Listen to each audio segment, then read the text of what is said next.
सर्वप्रथम सर्व स्वामी भक्तांचे पुन्हा एकदा खूप खूप मनापासून स्वागत आहे। स्वामी भक्तांनो, आज आपण सांगली जिल्ह्यातील रहिवासी असलेल्या एका स्वामी सेवेकरी ताईंचा सुंदर असा अनुभव बघणार आहोत। हा अनुभव ऐकताना खरंच अंगावरती शहारे आणि नकळतपणे डोळ्यातून पाणी वाहणार आहे, कारण ताईंचा अनुभवच तसा आहे। त्यामुळे हा अनुभव अगदी शेवटपर्यंत प्रत्येक स्वामी भक्ताने बघावा। चला तर मग वेळ न लावता आपण ताईंच्या शब्दात अनुभवाला सुरुवात करूया। तत्पूर्वी तुम्ही जर आपल्या चॅनलवरती नवीन असाल तर सबस्क्राईब करायला विसरू नका। ताई म्हणतात, सर्वप्रथम सर्वांना श्री स्वामी समर्थ महाराजांच्या चरणी त्रिवार वंदन। स्वामी भक्तांनो, माझे नाव संगीता रामदास धसाळ असे आहे। मी तुम्हाला आज माझ्या जीवनातील सर्वात मोठा स्वामींचा साक्षात्कार सांगणार आहे। स्वामी भक्तांनो, मी स्वामी सेवेमध्ये आली ती फक्त आणि फक्त माझ्या आईमुळे, कारण आईने मला स्वामींची सेवा सांगितली। कारण माझ्या घरची परिस्थिती खूप बिकट होती। मला घरी खूप सासूरवास होता। माझे मिस्टरही मला खूप सासूरवास करायचे, सासूही सासूरवास करायची आणि माझ्या आईकडनं पैसे आणायला मला सांगत असायचे आणि त्यामुळे खूप त्रास मला होत असायचा। त्यामुळे माझी आई स्वामींची सेवेकरी होती, म्हणजे ती 1-2 वर्ष झाली तेव्हा स्वामी सेवेत आली होती। तिला खूप सारे अनुभव आले। ती मला खूप दिवसाची सांगत होती, तू ही कर, त्यांच्यामध्ये खूप चेंजेस होतील, तू त्यांना तारक मंत्राचं तीर्थ देत जा। पण मी तिचं कधी ऐकलंच नाही, कारण माझा विश्वास नव्हता। पण एकदा काय झालं ना, की माझी मुलगी अचानक एका म्हणजे असं वरती चाललेली होती आणि तिचा पाय घसरला। ती पहिल्या पायरीवरून खाली डायरेक्ट शेवटच्या पायरीवरती पडली। तिच्या डोक्याला प्रचंड मार लागला होता। तो मार लागला, आम्ही तिला हॉस्पिटलमध्ये नेलं, एक्सरे वगैरे काढण्यात आले। त्यानंतर तिच्या मेंदूला म्हणजे मार लागला असं डॉक्टरांनी सांगितलं। एखाद्या वेळेस तिची स्मरणशक्तीही जाऊ शकते असे डॉक्टर म्हटले। त्यावेळेस खूप भीती वाटली आणि मग मी स्वामींना मनात म्हटलं की स्वामी, तुम्ही जर खरे असाल ना तर माझ्या मुलीला काहीच प्रॉब्लेम येऊ देऊ नका, कारण मुलगी आहे, तिचं पुढे खूप अवघड होईल। स्वामी, माझ्या लेकरावरचं हे संकट दूर करा, तुमचं मी अस्तित्व मानेन आणि तुमची सेवा करेन असं मी स्वामींना म्हटली। आणि त्यानंतर ती एकदम नॉर्मल होती, तिला काहीच प्रॉब्लेम झाला नाही। त्यामुळे माझा स्वामींवरचा विश्वास बसला आणि आई म्हटली, अगं स्वामींनीच ह्या मोठ्या संकटातून वाचवलं, स्वामींना तुझ्याकडनं सेवा करून घ्यायची आहे, त्यामुळे स्वामीने तुला असं सांगितलं आहे, तुझ्याकडून असं करून घेतलं आहे। त्यानंतर मग मी स्वामी सेवा करू लागली। घरामध्ये स्वामींचं अधिष्ठान आलं। घरामध्ये सुरुवातीला प्रचंड अडचणी मला येत होत्या। अगदी सेवा करायला बसलं की माझ्या मनात इतके वाईट विचार यायचे ना, की ते मी विचारांची कल्पना देखील करू शकत नव्हते। 1 मिनिट मन जर इथं असेल तर दुसऱ्या मिनिटाला मन दुसरीकडे जात असायचं। मी काय सेवा करते हे मला काहीच कळत नव्हतं। त्यानंतर जांभळी झोप ही खूप यायची, खूप कंटाळा यायचा, सेवा करू वाटत नसायची। पण मला काय होतं हे कळत नव्हतं। पण मी स्वामींना शब्द दिलेला होता, त्यामुळे नुसतं करायचं म्हणून मी सेवा करत होती। त्यानंतर खूप दिवस झाले। त्यानंतर माझ्या सासूबाईही माझा छळ हा चालूच होता, अत्याचारही चालूच होता, सासूरवासही चालूच होता। त्यानंतर काय झालं ना, की मग असंच थोडे दिवस झाले आणि माझी खूप इच्छा होती की अक्कलकोटला जावं आणि स्वामींना बघावं असं मला वाटत होतं। मी मिस्टरांना खूप वेळेस म्हटले की मला अक्कलकोट जायचं आहे। त्यावेळेस मिस्टर म्हटले, कुठे अक्कलकोटला जायचं, तुला सर्व काही माहीत आहे, आपली परिस्थिती कशी आहे, तू अजिबात अक्कलकोट वगैरे जायचं नाही, काय करायचं ते घरात बसायचं आणि घराच्या बाहेर जायचं नाही। मला मठातसुद्धा जाऊ देत नसायचे। मी फक्त घरातच स्वामींची जी काही सेवा आहे ती करत होती। त्यानंतर मी स्वामींना फक्त रोज एकच मागत होते की स्वामी, मला अक्कलकोटला तुमच्या दर्शनाला यायचं आहे, तुम्हाला डोळे भरून बघायचं आहे, जे काही तुम्ही तिथे लीला केलेलं आहे ते प्रत्येक स्थान मला बघायचं आहे असं मी स्वामींना म्हणत होती। त्यानंतर बरेच दिवस झाले आणि माझ्या बहिणीचा मला कॉल आला की आम्ही सर्वजण ट्रिप केली आहे. तुळजापूर, गाणगापूर, अक्कलकोट असं त्यामध्ये आहे. तू येणार का असं ती मला म्हटली. त्यावेळेस मी म्हटलं यांना विचारून बघते हे काय म्हणतात, मग मी तुला सांगते. मग मी यांना संध्याकाळी विचारलं की माझी बहीण अशी म्हणत होती आपण जायचं का असं मी त्यांना म्हटले. त्यावेळेस त्या म्हटले की पैशाची अडचण आहे, जर पैसे मॅनेज झालं तर आपण जाऊया असं ते म्हटले. मग मी माझ्या बहिणीला कॉल केला. ती म्हणे अगं तू टेन्शन घेऊ नको, पैशाचं मी बघते, तुझ्याकडे जेव्हा येतील तेव्हा तू दे. मग माझे मिस्टरही तयार झाले आणि आम्ही जाण्यासाठी निघालो. आता खूप छान वाटत होतं की आपण आता अक्कलकोटला जाणार आहे. मनात एक इच्छा होती की स्वामी तुम्ही प्रत्येक भक्ताला काही ना काही चमत्कार साक्षात्कार देत असतात. मला तुम्ही आत्तापर्यंत काहीच चमत्कार साक्षात्कार दिले नाही, तुमचं अस्तित्व दाखवलं नाही. मला एक इच्छा आहे की तुम्ही तुमचं अस्तित्व दाखवावं आणि तुम्ही मला काहीतरी चमत्कार दाखवा असं मला असं वाटत आहे, असं मी स्वामींना मनोमन म्हणत होती.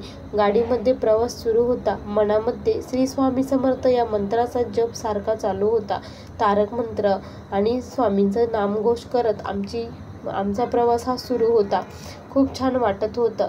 गाडीमध्ये गाणे देखील स्वामींचेच लावले होते. डोळ्यातून अश्रूही वाहत होते. त्यानंतर काय झालं ना की मग आम्ही तुळजापूरचं दर्शन घेतलं. तुळजापूरचं दर्शनही खूप छान झालं. गर्दी प्रचंड होती पण आम्ही बारीला लागूनच दर्शन घेतलं. आई भवानीचा आशीर्वाद घेऊन आम्ही पुढे अक्कलकोटसाठी जाण्यासाठी निघालो. आमचा मुक्काम हा अक्कलकोट येथे होणार होता. मग आम्ही अक्कलकोटला गेलो. तिथे गेल्यानंतर सर्वप्रथम आम्ही रूम वगैरे बघितली, रूम घेतली आणि फ्रेश झालो. फ्रेश झाल्यानंतर सर्वजण म्हटले की आता आपण वटवृक्ष मंदिरामध्ये जाऊया, मग त्यानंतर समाधी मंदिरात आणि मग बाळप्पांच्या वाड्यामध्ये आपण जाऊया असे सर्वजण म्हटले आणि तसंच मग आम्ही केलं. आम्ही सर्वप्रथम वटवृक्ष मंदिरात गेलो. संध्याकाळ झाली होती त्यामुळे महाआरती तिथे होणार होती. मग म्हटलं आरतीसाठी आपण थांबूया आणि आम्ही आरतीसाठी तिथे थांबलो. खूप छान वाटत होतं. तिथे स्वामींना कसे झोपवतात, स्वामींचं जे हुक्का असतो तो लावतात, सर्व दरवाजे बंद करून स्वामींना नैवेद्य दाखवला जातो. खूप छान ते वाटत होतं. डोळे भरून येत होते, सर्व काही वाटत होतं. पण मनामध्ये कुठंतरी होतं की स्वामींनी काहीतरी साक्षात्कार काहीतरी मला दाखवावं, मला दर्शन द्यावं असं मला वाटत होतं. आणि मी काही नाही स्वामींसाठी फक्त एक खडीसाखरेचा पुडा घेऊन गेलेली होती. माझ्या मनात म्हणजे असं होतं की आपल्याला जर कोणी काही मागितलं तर आपल्याकडे काहीतरी पाहिजे, म्हणून मी घरूनच खडीसाखरेची पुडी पर्समध्ये टाकलेली होती.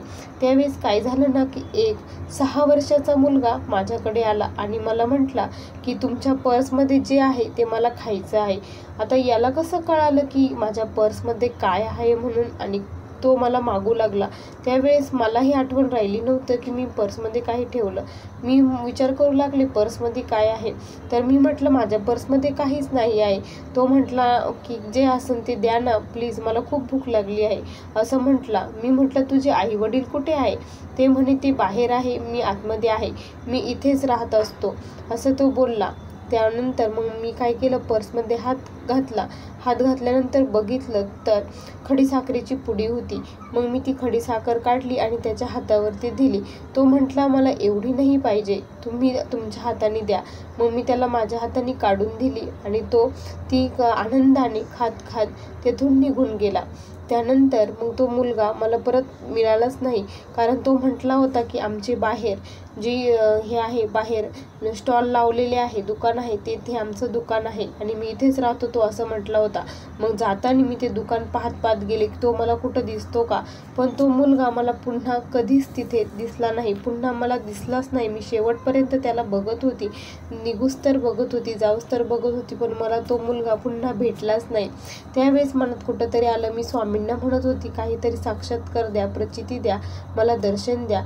साक्षात स्वामीच महाराज त्या बालकाच्या रूपात माझ्याकडे आले होते.